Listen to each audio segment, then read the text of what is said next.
I think a degree of optimism, and optimism can be challenging in these moments. I'm not just talking about the football when I say that, but at the moment, I feel like we're being shown the bill for something, for a set of plans, before we have any idea what those real plans actually are, what the operating model will really be. And it's going to be incumbent on the incoming Burnham administration to quickly demonstrate to us why they think this is going to be worth doing, why it can be got up and running in a speedy way, and why it's going to make a difference to the way that Whitehall functions. Because in the end, if it doesn't shift Whitehall proper, if it's just escaping Whitehall rather than helping to transform it, it's not going to be worth doing. And so, actually, interestingly, it's that you say escaping, because some of our listeners are already saying, Wendy, for example, says, I live in Yorkshire, it won't benefit us or the rest of the North East. It sounds like a convenience for Burnham himself.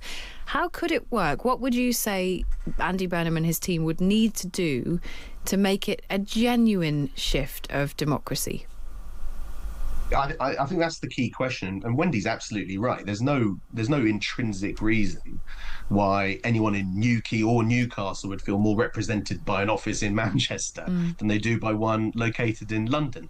So I think this is all about following through on the headlines, and it really was just the headlines that we heard from the incoming Prime Minister in his big speech. I say big speech, it wasn't that long, a couple of weeks ago, where he said this is going to become the nerve centre for a new kind of bit of Whitehall, an extended prime ministerial office that's going to drive forward on those key priorities that he identified, things like reindustrialisation, achieving growth across the country, and creating a more decentralised and devolved system.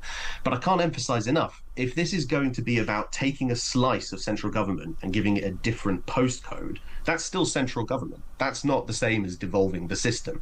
If it's going to operate differently, use that distance as an opportunity to shift the way that Whitehall works, try new things, and engage with devolved systems in a different way, that is worth looking at.